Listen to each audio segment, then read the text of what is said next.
Hello guys. तो आज के वीडियो में हम टेलविन का प्रोजेक्ट 1 बनाने वाले हैं। तो इसके अंदर हम क्या करने वाले हैं कि एक लेआउट को क्रिएट करने वाले हैं।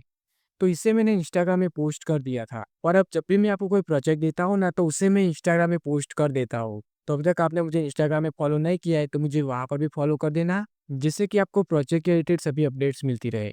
लिंक आपको डिस्क्रिप्शन में मिल जाएगी। ओके, तो अभी यहाँ पे मैंने पहले से फोल्डर को बना के रखा है, तो मैं इसे ओपन करता हूँ। तो इसके अंदर मैंने यहाँ पर टेलविन को सेटअप कर दिया है और इसके साथ हमें यहाँ पर टेलविन का आउटपुट देखने के लिए हमें जो कमांड चलानी होती है ना, तो उसका मैंने यहाँ पर शॉर्टकट भी बना दिया है। तो इस तरीके का शॉर्टकट बनाने के लिए हमें क्या करना होता है कि हमें यहाँ पर पैकेट.जेसन के अंदर जाना है और हमें यहाँ पर स्क्रिप्ट नाम की की के अंदर हमें यहाँ पर की और वैल्यू की पेयर बनानी है। ये जो की होती है ना, उसका हम यहाँ पर कोई भी नाम दे सकते हैं और उसकी जो वैल्यू होती है ना, उसके अंदर हमें यहाँ पर कमांड को पेस्ट कर देना है। ओके, तो मैं आपको दिखा देता हूँ कि ये कमांड कौन सी है। तो हमें क्या करना है कि हमें यहाँ पर टेलविन की जो ऑफिशियल वेबसाइट है ना, उसके ऊपर हमें जाना है और उसके बाद हमें यहाँ पर इंस्टॉलेशन के अंदर जाना है और यहाँ पर हमें टेलविन CLI के अंदर जाना है। और अभी यहाँ पर ये तीसरी कमांड है ना, उसे हमें यहाँ पर चलाना होता है। इस कमांड को हम यहाँ पर जब तक नहीं चलाते तब तक हमें यहाँ पर आउटपुट देखने को नहीं मिलता है। ओके, तो हमें यहाँ पर इस कमांड को चलाना होता है। अब देखो, अगर आपको यहाँ पर टेलविन को कैसे सेटअप करते हैं उसके बारे में नहीं पता है, तो उसके ऊपर हमने यहाँ पर डेडिकेटेड वीडियो बनाया है। तो उसे आप यहाँ पर टेलविन की जो प्लेलिस्ट है ना, उसके अंदर से यहाँ पर देख सकते हैं। टेलविन के प्लेलिस्ट के लिंक मैं आपको डिस्क्रिप्शन में और आई बटन में प्रोवाइड करा दूंगा। तो चलो अब हम यहाँ पर प्रोजेक्ट बनाना स्टार्ट करते हैं। तो चलो अब मैं यहाँ पर लेआउट को ओपन करता हूँ। ओके, तो अब इसे बनाने के लिए मैं क्या करना होगा कि पहले मैं यहाँ पर एक डिव बनाना है और अब इस डिव के अंदर में यहाँ पर 2 डिव बनाने हैं। पहले वाले डिव से हमारा ये पार्ट 1 बनेगा और दूसरे वाले डिव से हमारा ये पार्ट 2 बनेगा। ओके, तो चलो पहले हम यहाँ पर इतना पार्ट बना लेते हैं। तो मैं क्या करता हूँ कि यहाँ पर एक डी बनाता हूँ। ओके, और अब इसके अंदर मैं यहाँ पर 2 डी बनाने हैं। अब देखो, जब भी हमें यहाँ पर डी बनाने हैं और उसके अंदर हमें यहाँ पर क्लास को भी ऐड करना है और उसके साथ हमें यहाँ पर मल्टीपल डी बनाने हैं, तो हम क्या कर सकते हैं कि हम यहाँ पर एक शॉर्टकट को यूज़ कर सकते हैं। हमें क्या करना है कि पहले हमें यहाँ पर डॉट बनाना है और अब यहाँ पर हम जितने डी बनाना चाहते हैं उतने नंबर के साथ हमें यहाँ पर इसे मल्टीप्लाई कर देना है। तो यहाँ पर मैं लिखता हूँ डॉट क्रॉस डी। ओके, तो यहाँ पर क्लास के साथ हमारे 2 डिव क्रिएट हो जाएंगे।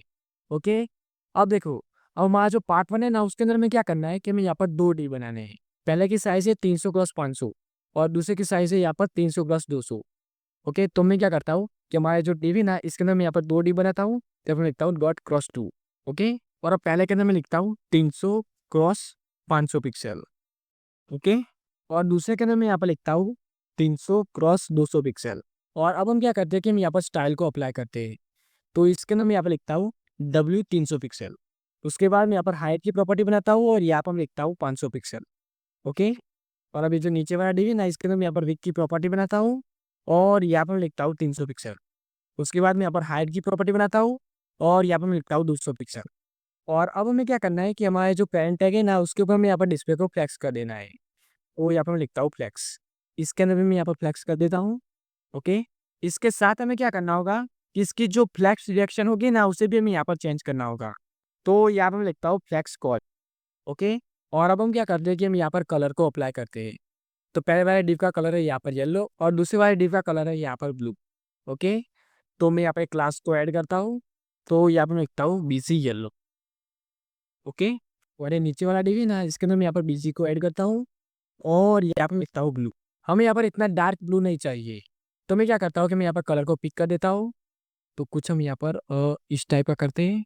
ओके, तो चलो अब हम इसका आउटपुट देखते हैं, पर इससे पहले हमें यहाँ पर कमांड को चलाना होगा। तो मैं यहाँ पर टर्मिनल को ओपन करता हूँ और अब यहाँ पर मैं लिखता हूँ npm start। ओके, तो अब यहाँ पर हमारी जो कमांड थी ना, वो यहाँ पर चल जाएगी। ओके, तो अब हम इसका आउटपुट देखते हैं। तो मैं यहाँ पर टर्मिनल को क्लोज करता हूँ। ओके, तो अब यहाँ पर हमें आउटपुट दिखाई दे रहा है। तो इस तरीके से हमने यहाँ पर पार्ट 1 को क्रिएट कर दिया है। तो चलो अब हम यहाँ पर पार्ट 2 को बनाते हैं। तो अब इसके लिए हमें क्या करना होगा कि हमारा जो पार्ट 2 वाला डिव है ना, उसके अंदर हमें यहाँ पर 2 डिव बनाने हैं। पहले वाले डिव से हमारा ये ऊपर वाला पार्ट बनेगा और दूसरे वाले डिव से हमारा ये नीचे वाला पार्ट बनेगा। ओके, और हम इन दोनों के अंदर में यहाँ पर 2-2 डिव बनाने हैं। पहले वाले डिव से हमारा ये वाला पार्ट बनेगा और दूसरे वाले डिव से हमारा ये वाला पार्ट बनेगा। सेम तरीके से यहाँ पर पहले वाले डिव से हमारा ये वाला पार्ट बनेगा और दूसरे वाले डिव से हमारा ये वाला पार्ट बनेगा। ओके, तो चलो अब हम इसे क्रिएट करते हैं। तो मैं क्या करता हूँ कि इसके अंदर मैं यहाँ पर लिखता हूँ डॉट क्रॉस 2। ओके, और अब ये जो पहला वाला डिव है ना, उसके अंदर भी मैं यहाँ पर लिखता हूँ डॉट क्रॉस 2। ओके, सेम तरीके से यहाँ पर नीचे वाला डिव है ना, इसके अंदर भी मैं यहाँ पर लिखता हूँ डॉट क्रॉस 2।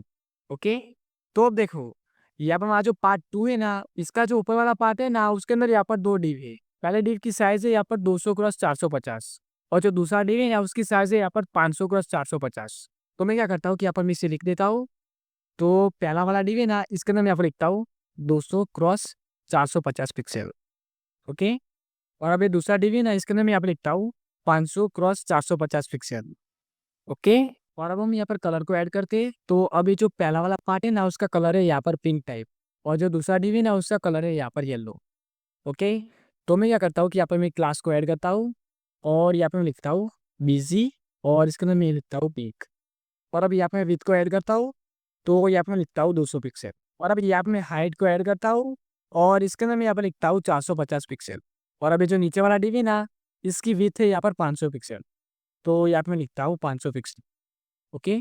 उसके बाद मैं यहाँ पर हाइट को ऐड करता हूँ और इसके अंदर मैं यहाँ पर लिखता हूँ 450 पिक्सल। उसके बाद अब मैं यहाँ पर बैकग्राउंड को ऐड करता हूँ और इसके अंदर मैं यहाँ पर लिखता हूँ येलो। और अब ये जो पेरेंट है ना उसके ऊपर मैं यहाँ पर डिस्प्ले को फ्लेक्स करना होगा। तो यहाँ पर मैं लिखता हूँ फ्लेक्स और इसके अंदर भी मैं यहाँ पर लिखता हूँ फ्लेक्स। ओके। उसके साथ मैं यहाँ पर फ्लेक्स रिएक्शन को भी यहाँ पर चेंज करता हूँ। तो यहाँ पर लिखता हूँ फ्लेक्स कॉल। ओके। ओके। तो अब यहाँ पर हमने ऊपर वाला पार्ट बना दिया है। अब ये जो नीचे वाला पार्ट है ना इसके अंदर यहाँ पर दो डिव है। पहला वाला जो डिव है ना उसकी साइज है यहाँ पर 500 क्रॉस 250 पिक्सल और ये जो दूसरा वाला डिव है ना उसकी साइज है यहाँ पर 200 क्रॉस 250 पिक्सल। ओके। तो चलो अब मैं क्या करता हूँ कि यहाँ पे मैं साइज को ऐड करता हूँ। तो यहाँ पे मैं लिखता हूँ 500 क्रॉस 250 पिक्सल। ओके। और इस नीचे वाले डिव के अंदर मैं यहाँ पर लिखता हूँ 200 क्रॉस 250 पिक्सल। अब हम यहाँ पर स्टाइल को भी अप्लाई कर देते हैं। तो मैं यहाँ पर विथ को ऐड करता हूँ और यहाँ पे मैं लिखता हूँ 200 पिक्सल। अब मैं यहाँ पर हाइट को ऐड करता हूँ और यहाँ पे मैं लिखता हूँ 250 पिक्सल। और अब इसका जो कलर है ना वो यहाँ पर ब्लू टाइप है। तो मैं क्या करता हूँ कि हमने यहाँ पर ऊपर जो ब्लू कलर अप्लाई किया था ना उसे मैं यहाँ पर यूज़ कर देता हूँ। ओके। तो मैं इसे यहाँ से कॉपी करता हूँ। ओके। और इसके अंदर हम यहाँ पर इसे लिख देते हैं। अब मैं यहाँ पर सुपर वायर डी को स्टाइल करता हूँ। तो इसके अंदर मैं यहाँ पर विथ को ऐड करता हूँ और यहाँ पर मैं लिखता हूँ 500 पिक्सल। उसके बाद अब मैं यहाँ पर हाइट को ऐड करता हूँ और यहाँ पर लिखता हूँ 250 पिक्सल। और अब इसका जो कलर है ना वो यहाँ पर रेड है। तो यहाँ पर मैं लिखता हूँ बिजी रेड। ओके। अब इसे सेव करते हैं और अब हम इसका आउटपुट देखते हैं। तो इसे मैं यहाँ पर रिफ्रेश करता हूँ। तो देखो यहाँ पर मैं आउटपुट दिखाई दे रहा है। पर देखो अभी यहाँ पर हमारा जो डीवी ना वो यहाँ पर नीचे की तरफ आ रहा है। ओके। तो इसे हम यहाँ पर फिक्स करते हैं। तो मैं क्या करना होगा कि यहाँ पर हमारा जो डीवी ना इसके ऊपर हमें यहाँ पर फ्लेक्स को ऐड करना होगा। तो मैं इसे सेव करता हूँ और अब हम इसका आउटपुट देखते हैं। तो देखो यहाँ पे हमारा लेआउट ठीक हो चुका है। अब हम क्या करते हैं कि यहाँ पर ये जो टेक्स्ट है ना उसे हम यहाँ पर स्टाइल करते हैं। पहले हम यहाँ पर किसी एक डिव के ऊपर स्टाइल को अप्लाई कर देते हैं और उसके बाद हम यहाँ पर सेम स्टाइल को हम सभी के ऊपर अप्लाई कर देंगे। तो अब ये जो हमारा पहला वाला डिव है ना उसके ऊपर मैं यहाँ पर स्टाइल को अप्लाई करता हूँ। ओके। तो यहाँ पे मैं लिखता हूँ टेक्स्ट टू एक्सेल। ओके। अब मैं यहाँ पर फॉन्ट को बोल्ड कर देता हूँ। इसके साथ मैं यहाँ पर लिखता हूँ फ्लेक्स जस्टिफाई सेंटर और आइटम सेंटर। ओके। और अब इस सेम स्टाइल को हम यहाँ पर इन सभी के ऊपर अप्लाई कर देते हैं। तो इसे मैं ऐसे कॉपी करता हूँ और अब हम इन सभी के ऊपर इसे अप्लाई कर देते हैं। यहाँ पर भी कर देता हूँ। ओके। सेम तरीके से इसके अंदर भी मैं यहाँ पर कर देता हूँ। और ये जो हमारे नीचे वाले दो डिव है ना इसके अंदर भी हम यहाँ पर स्टाइल को अप्लाई कर देते हैं। तो अब इसे मैं यहाँ पर सेव करता हूँ और अब हम इसका आउटपुट देखते हैं। ओके। तो अभी इस तरीके से हमने यहाँ पर इस प्रोजेक्ट को कंप्लीट कर दिया है।